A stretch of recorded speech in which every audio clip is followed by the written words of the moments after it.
नमस्कार विद्यार्थियों, वंदे वाणी हिंदी साहित्य चैनल में आप सभी का स्वागत है। हमारे जो है हिंदी की पाठ्य पुस्तक बसंत कक्षा 7 की उसका जो दूसरा पाठ है हिमालय की बेटियां, उसके बारे में हम आज जानेंगे। और नदियों को जो लोक माता क्यों कहा गया है, नदियों को हिमालय की बेटियां क्यों कहा गया है, इसके बारे में भी हम जानेंगे। हमने इसका जो पहला पाठ था वो पढ़ लिया था, हम पंछी उन्मुक्त गगन के, और आज हम दूसरा पाठ हिमालय की बेटियां पढ़ेंगे। तो विद्यार्थियों, इसको ध्यानपूर्वक आप जो है इस पाठ को पढ़ना और सुनना।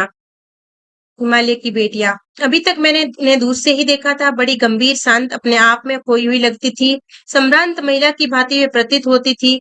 उनके प्रति मेरे दिल में आदर और श्रद्धा के भाव थे। माँ और दादी, मौसी और मामी की गोद की तरह उनकी धारा में डुबकियां लगाया करता। परंतु इस बार जब मैं हिमालय के कंधे पर चढ़ा तो वे कुछ और रूप में सामने थी।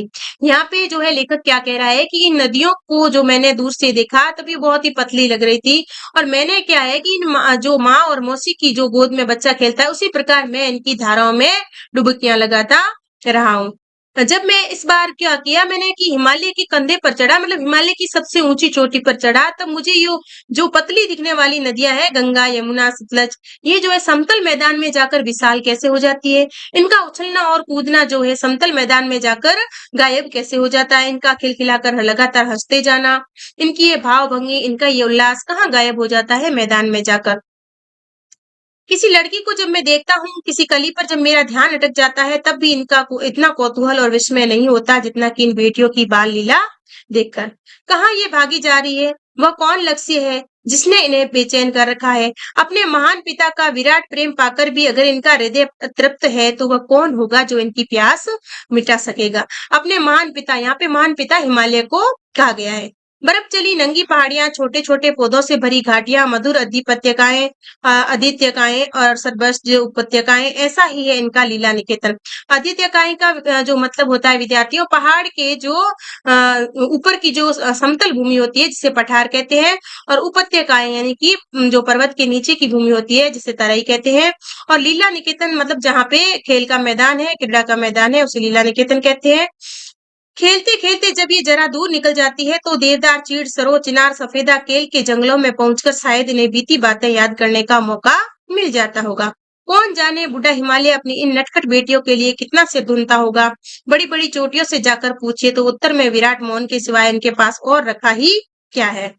सिंधु और ब्रह्मपुत्र, ये दो नाम ऐसे हैं जिनके सुनते ही रावी, सतलुज, व्यास, चिनाब, झेलम, काबुल, कुंभा, कपिशा, गंगा, यमुना, सरयू, गंडक, कोसी आदि हिमालय की छोटी बड़ी सभी बेटियां आंखों के सामने नाचने लगती है।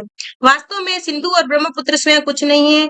दयालु हिमालय के पिघले हुए दिल की एक एक बूंद न जाने कब से इकट्ठा हो होकर इन दो महानदों के रूप में समुद्र की ओर प्रवाहित होती रही है। कितना सौभाग्यशाली है वह समुद्र जिसे पर्वतराज हिमालय की इन दो बेटियों का हाथ पकड़ने का श्रेय मिला। अब क्या कह रहे हैं, कितना सौभाग्यशाली है वो समुद्र जिसे पर्वतराज हिमालय की इन दो बेटियों का हाथ पकड़ने का श्रेय मिला। यानी कि सिंधु और ब्रह्मपुत्र जो हिमालय की सौभाग्यशाली बेटियां हैं, उनके पति कौन है, उनके जो पति है वो समुद्र को बताया गया है।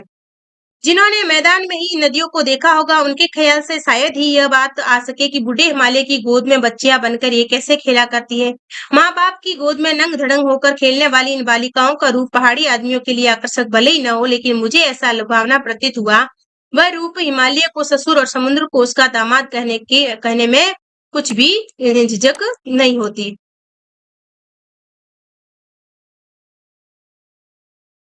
कालिदास के विरह यक्ष ने अपने मेघदूत में कहा था कि बेतरवती यानी कि बेतवा नदी को प्रेम का प्रतिदान देते जाना, तुम्हारी वह प्रेयसी तुम्हें पाकर अवश्य ही प्रश्न होगी।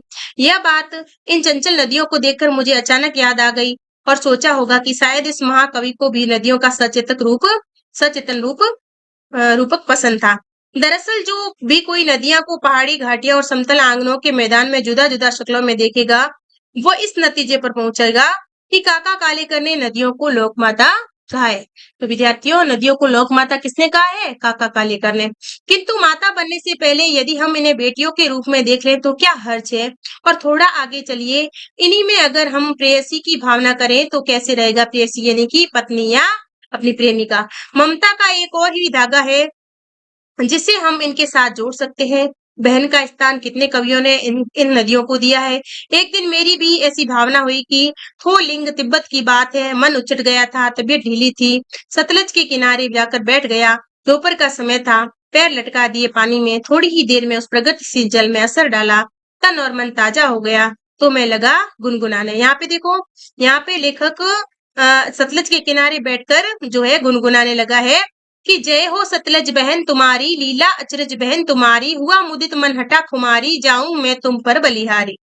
एक बार पुनः पढ़ते हैं कि जय हो सतलज बहन तुम्हारी, लीला अचरज बहन तुम्हारी, हुआ मुदित मन हटा खुमारी, जाऊं मैं तुम पर बलिहारी।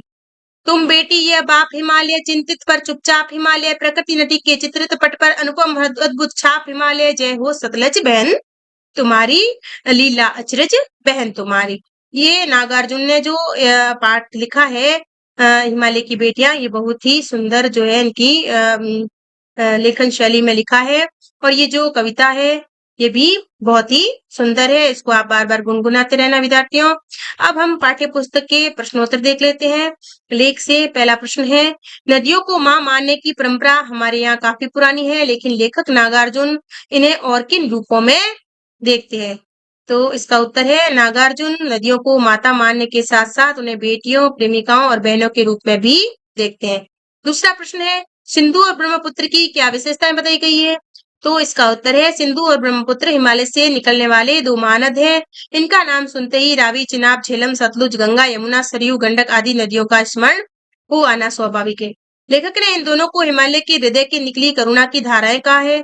दोनों को हिमालय की बेटियां बताते हुए लेखक ने समुद्र को इनका सौभाग्यशाली पति माना है। तीसरा प्रश्न है, काका कालेकर ने नदियों को लोकमाता क्यों कहा। तो उत्तर है इसका, काका कालेकर की नदियों के प्रति श्रद्धा भावना थी। नदियां अपने जल से इस देश की प्रजा का माता के समान स्नेह से पालन करती आ रही है।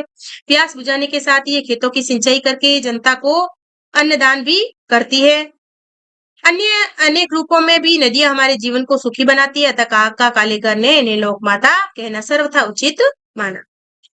चौथा हमारे प्रश्न है, हिमालय की यात्रा में लेखक ने किन किन की प्रशंसा की है। तो हिमालय की यात्रा में लेखक ने नदियों की सबसे अधिक प्रशंसा की है। इनमें भी सिंधु और ब्रह्मपुत्र का विशेष उल्लेख किया है। इसके साथ साथ उसने हिमालय को एक दयालु पिता और पर्वतराज कहकर तथा समुद्र को हिमालय की बेटियों का सौभाग्यशाली पति बताकर प्रशंसा की है। अब है लेख से आगे, इसमें जो है तीसरा प्रश्न देखिए विद्यार्थियों, यह लेख 1947 में लिखा गया था, तब से हिमालय से निकलने वाली नदियों में क्या क्या बदलाव आए हैं।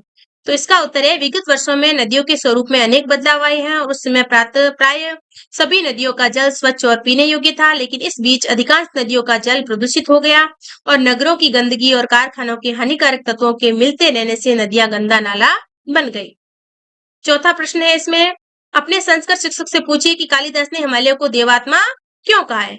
तो इसका उत्तर है, भारतीय पुराण ग्रंथों में हिमालय को देवभूमि तथा देवताओं का निवास स्थल माना गया है, इसलिए कालिदास ने हिमालय को देवात्मा कहा है।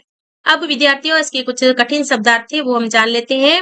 हिमालय के कंधे पर, यहाँ पे हिमालय की चोटियों पर, ये पाठ में आए हुए जो हमारे कठिन शब्दार्थ हैं उनका भी हम जो है अध्ययन कर लेते हैं। और हिमालय के कंधे पर यानी कि हिमालय की चोटियों पर, भाव भंगी यानी कि भावों का स्वरूप, उल्लास यानी प्रसन्नता, और कौतूहल यानी कि उत्सुकता या जानने की इच्छा, विस्मय यानी आश्चर्य या अचंभा, बंधुर बंधुर यानी ऊंची नीची या सुंदर, अद्वितीय का यानी कि ऊंची समतल पर्वतीय भूमि या पठार, उपत्य का यानी कि तराई या पर्वत के नीचे की भूमि, लीला निकेतन यानी कि क्रीड़ा भवन या खेल का स्थान, पिघले हुए दिल यानी कि दया से परिपूर्ण हृदय, महानदी यानी विशाल नदी, लोक माता यानी संसार की माता, ममता यानी प्रेम या अपनापन, और प्रगतिशील यानी कि आगे बढ़ने वाला या बहता हुआ। तो विद्यार्थियों, ये था हमारे जो पाठ दूसरा हिमालय की बेटियां, जिसे नागार्जुन ने लिखा। और इससे आगे का जो अगला पाठ है वो हम अगली क्लास में पढ़ेंगे। तब तक के लिए धन्यवाद।